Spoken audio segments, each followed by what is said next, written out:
So Edgar's gone, Soldier Boy's maybe the weapon, and the females may be dead. As always, I'm Al, this is the Geek in Review. And I'm going to be talking about Season 3, Episode 5 of The Boys, so if you haven't seen it, this will contain spoilers. So yeah, this season is really gearing up and it's really getting in line with the comics. I'll get to that later on in the video. But we see some flashbacks of the Russians torturing Soldier Boy, and it looks like he's not had a too pleasant few decades or so, but I suppose that's what's going to happen with most soups. If a country gets their hands on one and they've not got access to one, they're going to try and replicate it, and they're going to try and take it apart. But yeah, it's very Bucky Barnes and the Winter Soldier. I don't know if that's the sort of angle that they're leaning into here.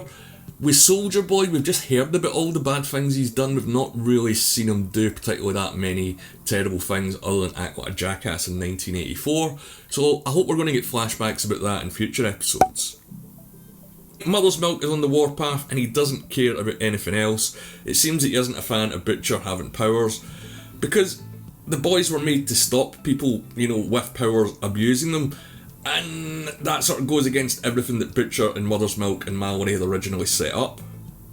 But as I mentioned in my previous video, as Butcher says, it's now a level playing field, and he's now free again to be the best, worst version of himself. And another thing this show is laying heavily into this season is again mirroring our own reality in the debates that can go on within work groups, family groups, friend groups, that kind of thing. And Mother's Milk isn't happy that his wife's new partner is a pretty pro-Homelander guy. And yeah, it's pretty on the nose. Arguments like these have been happening everywhere, especially in America in the last few years. And I hope that you keep doing this. And there's a great scene as well with Blue Hawk losing his temper while apologising for his racist actions. And this is where I want this show to go, and I'm glad it is doing it. It's going to be very interesting to see what it's going to do next year. We're going to get a lot of the Trump stuff, a lot of Trump stuff this season with the tackle bowls and how Homelander's handling the corporation. We're getting us some Black Lives Matter with the A-Train story, and the A-Train story is the only one that I think doesn't connect to the rest of the season so far. He seems to be on his own with the rest of them. It seems it could all come back together. I'm not saying I'm not enjoying it, I just sort of wonder where it's going to end up. But that's what makes this show so important, is it's not afraid to do stuff like this. And most other superhero shows, even ones that are sort of portraying the negative sides of superherodom, wouldn't even touch this stuff with a 10-foot barge pole. So that's why this show is so important and exciting to me. But with the changes in the company, Ashley's now running aVought. Well, Homelander's really running aVought. And it seems that he's surrounded himself with all yes men. So again, more of the sort of Trump stuff going back to when he got elected.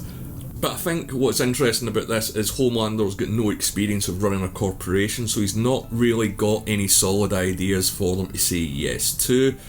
He's instantly out of his league, and despite all his powers, his insecurities as always are going to rise to the top. And the Deep has sort of got promoted, but backwards, as only the Deep can manage to do. He's now in an analysis position, and I know he's a terrible person, but I can't help but feel bad for the guy. It's always one step forward and 3 steps back with this guy. Whenever he gets something, it pretty much instantly gets taken away. And yeah, again, he's brought it on his own head, but you just can't help feel sorry for the guy. So the clowns are now in charge of the circus when it comes to aVought, and I wonder how long before there's a public backlash, or the stock dives, or the stockholders want to have a word with Homelander. I can't see that meeting going very well. But anyway, Huey's back with Starlight, and our little coup ended before it could even start, and we get more almond joys in this episode, so is that being set up for something? I don't know. And he doesn't tell us straight away about Soldier Boy being alive, or that he's even that deadly. But that does come back to bite him in the ass, because he's got to tell her about the powers that he's gained. And yeah, this is an interesting development for him. For the first time in his life, he wasn't scared, but I get that, and I think they're going to run this like an addiction storyline for Huey, especially by the way the end of the episode goes. I don't know how I feel about this, because Huey's always been the sort of light of the boys, and to see that get diminished, I don't know. Mother's Milk is more the sort of moral centre of this season, which is a bit odd. But when he gets the chance to take V for the second time, he doesn't hesitate, despite Mother's Milk warning him where it could go. And at one point in the episode, he even compares what he's doing to the film Trainspotting. So he knows the dangers and he knows the warning signs, and they're all there. But yeah, I still love the show, but I don't know how I feel about what they're doing with Huey at the moment.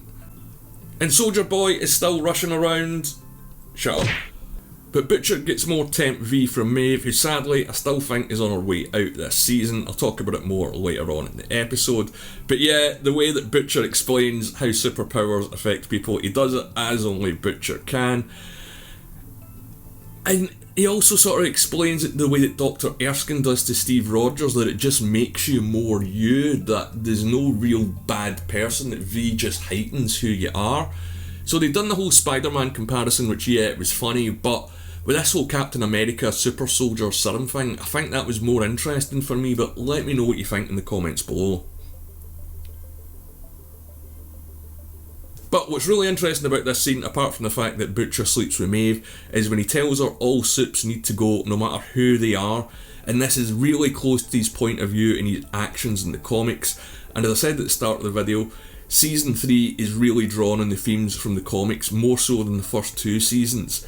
And again, yeah, Butcher sleeps with Maeve, which I think spells her end, because when Homelander finds out, I thought she was going to be a goner there and then, but I think they're saving her for a much darker fate at herogasm, and yeah, probably best not to think about that if you know what goes on at herogasm.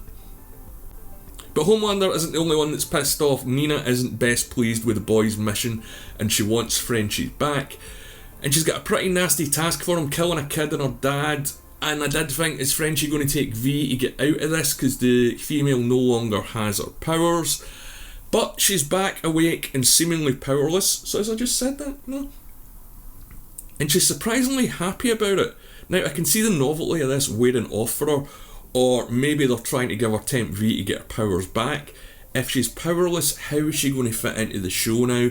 She's not exactly a key character compared to Starlight or Huey, but maybe there's more room for development in the show now that she's not got her powers, because in the comics she didn't really get that much backstory, and I think Karen Fukuhara is a totally underrated actor and player when people are talking about this show, and this episode to me proves why. Whether you're a fan of it or not, the whole musical number really shows what she can do, and I'm glad this show is using her, as I just don't think she's had a solid role so far that people look at her and go, oh yeah, I know her from that. So yeah, I'm glad The Boys is using her, but again with the whole Huey thing, I'm not entirely happy about what they're doing with the female, and I'm kind of worried a little bit about where it's going to go. Again, is Temp V going to be the sort of solve all problem when it comes to something like this? I don't know. The Boys' writing's so good I can't see them relying on stuff like that.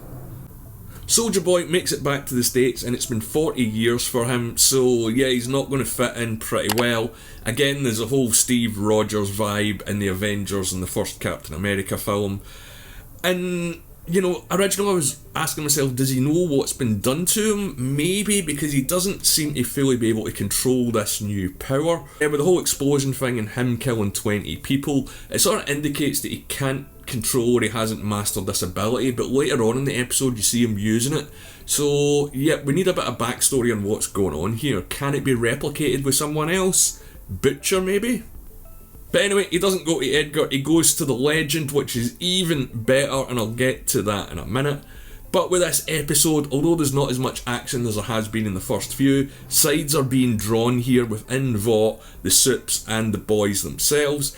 Everyone is sort of now on unknown ground with the group dynamics that they're working with. But anyway, the Legend, I never thought they were going to introduce this guy into the show, as he comes into the story in the books pretty early on. And speaking of the books, in the comics was this guy's game. So his backstory in the books was he worked for aVought and he crafted the superhero backstories. So this is one thing that the show totally diverges from. So in the books, Homelander has basically got the Superman backstory. Maeve has got the Wonder Woman kind of backstory in the deep, you know, wears a possessed helmet that's got a dead sailor spirit or something like that in it. So he's sort of like a PR Stan Lee type. And his main role in the books is to tell the backstory of aVought. And his story goes all the way back to Vietnam and World War II. And it's Butcher that introduces Huey to him, and it's mostly Huey that goes to see him, and that's where we get these flashbacks in the comics. But yeah, the legend in the show, this is very different to the legend in the books. And this guy's more Hugh Hefner than Stan Lee or a Jack Lemmon type. And I've got to say, this has been worth the wait for me. He talks exactly how I would expect it. Every second sentence from him is almost a bit of history about the Supes or himself or his weird sexual history. But in the show, he had Stillwell's job before or going back to the 80s, and he had history with Mother's Milk and Butcher. But this guy is more of a Hollywood agent than a boardroom type, and again, I love the way that Paul Reiser play them. But anyway, Soldier Boy goes to find his ex-girlfriend, the Crimson Countess, and the boys learn from the legend that that's what Soldier Boy's after, as she's the one that betrayed him to the Russians. And they get there first, and she knew the Russians had Soldier Boy, which did occur to me. The way that she told Mallory what happened in 1984 after the attack felt totally fake to me. But yeah, the whole scene after capturing her felt a lot like what the boys get up to in the comics, in the way that they work and the tactics that they use. So again, the show is getting way more in line with the source material. When Butcher knocks out Mother's Milk, he says that he can't draw a line on this, and that's what he has to do, and that's right literally out of the books. In the books, Butcher doesn't hold back when it comes to Supes. If he can't use them to his advantage, he doesn't care if they live. And speaking of betrayal, Soldier Boy is starting to parallel Homelander when the Crimson Countess confesses that she never loves him, and the same thing happens in this episode between Maeve and Homelander. So, despite Butcher wanting to maybe recruit Soldier Boy to his cause, I think Soldier Boy is going to have more in line with Homelander's view, because he is more like Homelander. So I can see him maybe trying to switch teams, or Homelander trying to recruit him. But yeah, these guys are more similar than different, and when they eventually meet up, because I think they're going to keep them apart for quite a while, I can't wait to see how that showdown's going to happen. Now, there was a lot going on in this episode, and the one thing I noticed as soon as the credit rolls is there was almost no humour whatsoever. But this show is ramping up, it's getting dark even by its standards. Mother's Milk and Starlight are sort of out of the gang, along with Frenchie and the female for the moment. I wonder how these guys are going to come back together, or even if they will by the end of the season. It does end on a pretty dark note, but yeah, the show keeps delivering with a bang every week. We've got a lot of new things here, betrayal within the team, the musical stuff, and again, there was almost no jokes or humour that there usually is. But if you're a fan of the comic or you've read them, you pretty much know where this is going to go. We've got herogasm to look forward to, and I do use that term loosely next week. And from what I've heard about this, yeah, I'm not going to be able to post a lot of clips on YouTube. But anyway, let me know what you think of episode 5, season 3 of The Boys. If you've made it this far, please leave a like on the video. And as always, thanks for watching.